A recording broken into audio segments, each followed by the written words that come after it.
Hello everyone. So friend, कैसे हैं आप सभी? आशा है आप सभी अच्छे होंगे। सो फ्रेंड, इस तरह वैकेंसी राउंड को लेकर काफी स्टूडेंट्स को बहुत सारे डाउट है कि भैया ये 1:10 मेरिट रैंक क्या होता है। हालांकि गाइस, इसके रिगार्डिंग मैंने डिटेल में वीडियो बना रखी है, तो आपको उसका लिंक डिस्क्रिप्शन में मिल जाएगा अगर आपको जानना है कि 1:10 मेरिट रैंक क्या होता है। और आपने अभी तक चॉइस फिलिंग भी कर ली है ना।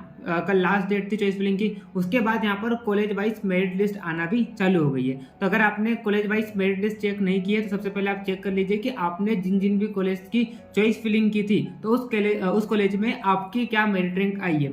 कैसे चेक करते हैं, इसके लिए मैंने डिटेल में वीडियो बना रखी है, जिसका लिंक आपको डिस्क्रिप्शन में मिल जाएगा। तो वहां से आप जाकर चेक कर सकते हैं कि कैसे आप आपकी college wise merit rank check कर सकते हैं। मैंने कल ही वो वीडियो को अपलोड करी थी, तो आपको अगर मेरे डिस्क्रिप्शन में नहीं मिलेगा तो आप क्या करना, डायरेक्ट वहां पर जाना, प्लेलिस्ट में जाना, MPIS काउंसलिंग की, वहां पर आपको मिल जाएगी।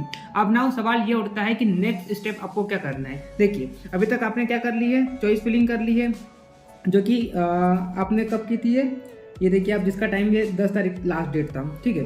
उसके बाद आपके 1:10 मतलब आज प्रातः 10 बजे आपके 1:10 मेरिट रैंक भी आ गई है। हालांकि ये कल से ही आना शुरू हो गई थी, ठीक है। अब उसके बाद देखिए, उसके बाद आपको क्या करना है, अगला स्टेप जो है वो क्या है, आपको रिपोर्टिंग करना है।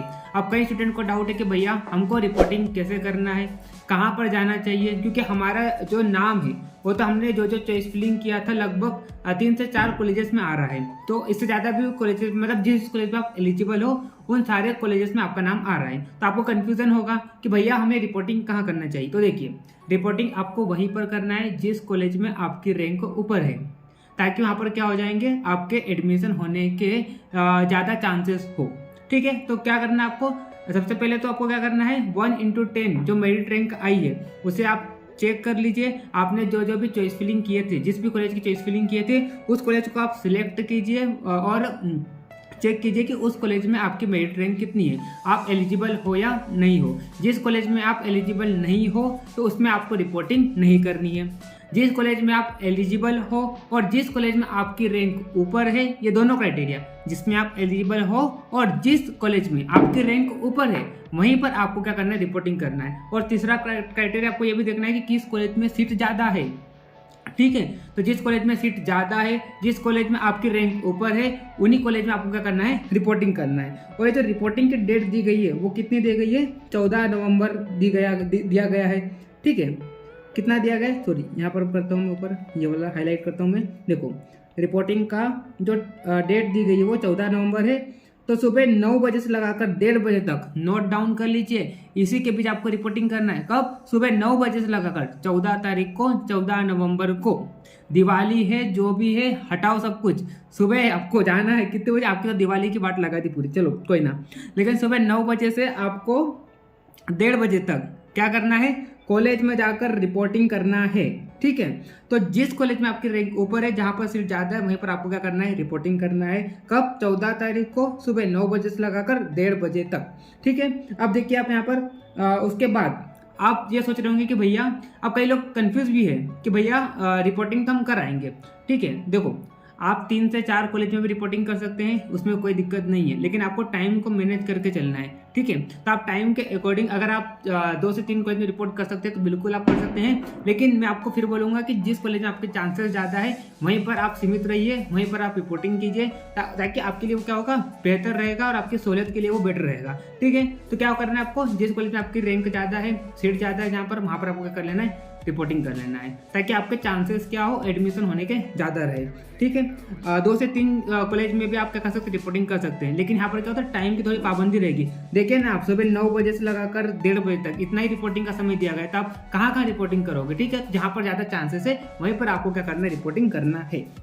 उसके बाद क्या होगा, महाविद्यालय में रिपोर्टेड अभ्यर्थी, मतलब जो जो रिपोर्टिंग करके आए हैं जिस भी कॉलेज में, तो उस कॉलेज की अलग से फिर क्या आएगी, एक मेरिट रैंक आएगी। किस तरह से आएगी मैं आपको बता रहा। देखो, ये देखिए आप, ये लास्ट ईयर की हमारे कॉलेज की, ये हमारे कॉलेज की लास्ट ईयर की तो नहीं है, 2021 का जो काउंसलिंग हुआ था उसकी लिस्ट है, ठीक। तो देखिए आप, जब आप रिपोर्ट कर लेंगे ना कॉलेज में, उसके बाद आपकी कॉलेज में ही इस तरह से क्या आ जाएगी, मेरिट रैंक आ जाएगी। देखिए आप, तो इन लोगों ने क्या किया था, हमारा जो कॉलेज है गवर्नमेंट आयुर्वेदा कॉलेज, यहाँ पर इन्होंने क्या किया था, रिपोर्ट किया था, है ना। यहाँ पर इन्होंने रिपोर्ट किया था। तो फिर इस तरह से जो जो लोग रिपोर्ट करेंगे उनकी अलग से फिर क्या आएगी, एक मेरिट रैंक आएगी।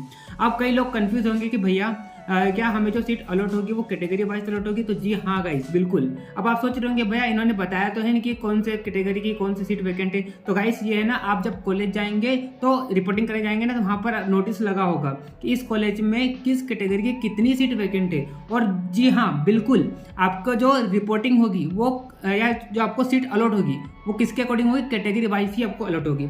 जैसे कि मैं आपको एग्जांपल दूं, जैसे कि मान लो मेरा कॉलेज है गवर्नमेंट आयुर्वेद कॉलेज, ठीक है, एग्जाम्पल की बेस पे बात करता हूँ, है ना, गवर्नमेंट आयुर्वेद कॉलेज है, ठीक है। यहाँ पर मान लो कितनी सीट वैकेंट है? 5 सीट वैकेंट है। तो इसका मतलब यहाँ पर कितने लोग एलिजिबल होंगे? जैसे कि एक सीट पर 10 लोग एलिजिबल थे, तो यहाँ पर 5 सीट पर कितने लोग एलिजिबल होंगे? 50। तो यहाँ पर काउंसलिंग के लिए 50 लोग एलिजिबल होंगे, ठीक है, अलग अलग कैटेगरी के होंगे। अब मैंने बोला यहाँ पर 5 सीट वैकेंट है, तो ये इसका मतलब किस कैटेगरी में कितनी सीट वैकेंट है तो आपको कहाँ पर मालूम पड़ेगा? कॉलेज में ही पता लगेगा, वहाँ पर एक नोटिस लगा रहेगा। तो जैसे कि मान लो ओबीसी की 1 सीट वैकेंट है ना, जनरल की 1 सीट वैकेंट है, ईडब्ल्यूएस की 1 सीट वैकेंट है, देखो इसको मैं इधर करता हूँ, है ना, ओबीसी की 1 है, एससी की 1 है और एसटी की 1 है।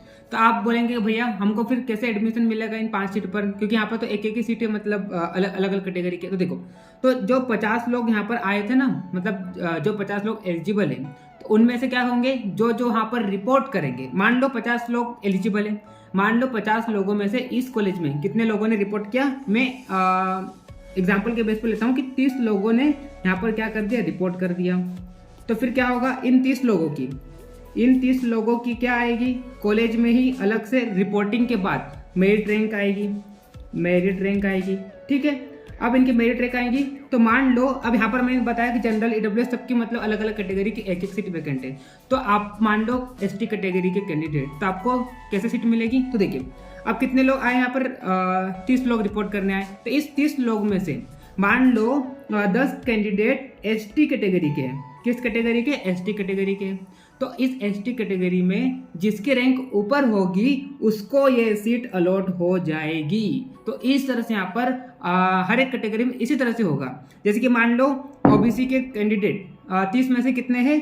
5 कैंडिडेट है, ठीक है। तो 5 कैंडिडेट में से किसको सीट मिलेगी? जिसकी रैंक ओबीसी कैटेगरी में ऊपर होगी उसको ये ओबीसी की सीट क्या हो जाएगी? अलॉट हो जाएगी। अब कई लोगों को ये भी डाउट होगा कि भैया मान लो किसी कैटेगरी की सीट ही नहीं है, मान लो जनरल की सीट ही नहीं है, तो वहाँ पर क्या होगा? तो गाइस देखो, कभी कभी क्या होता है, सीट कन्वर्ट भी होती है। देखो मान लो एससी कैटेगरी का था, है ना, एससी कैटेगरी में मान लो सीट वैकेंट थी 1, लेकिन एससी कैटेगरी का कोई कैंडिडेट वहाँ पर रिपोर्ट ही नहीं किया, तो वो एससी कैटेगरी की सीट ओबीसी में कन्वर्ट हो जाएगी। अगर मान लो ओबीसी का भी कोई कैंडिडेट नहीं है तो ईडब्ल्यूएस में हो जाएगी। तो इस तरह सीटें कन्वर्ट भी होती है। तो आपका जो डाउट था कि भैया क्या कैटेगरी वाइज अलॉटमेंट होगा, तो जी हाँ बिल्कुल, वहाँ पर कैटेगरी वाइज अलॉटमेंट होगा। आपको कॉलेज में पता चल जाएगा कि इस कॉलेज की कितनी सीट वैकेंट है।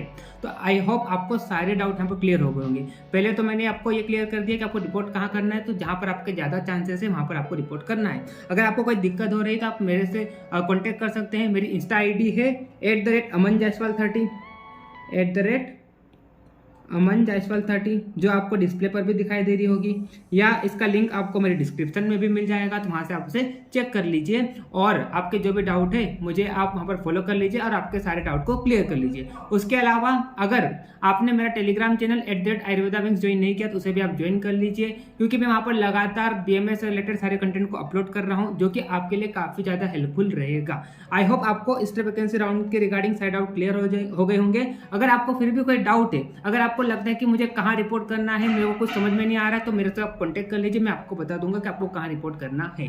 सो गाइस, मिलते हैं नेक्स्ट वीडियो में, तब तक के लिए okay bye, see you again.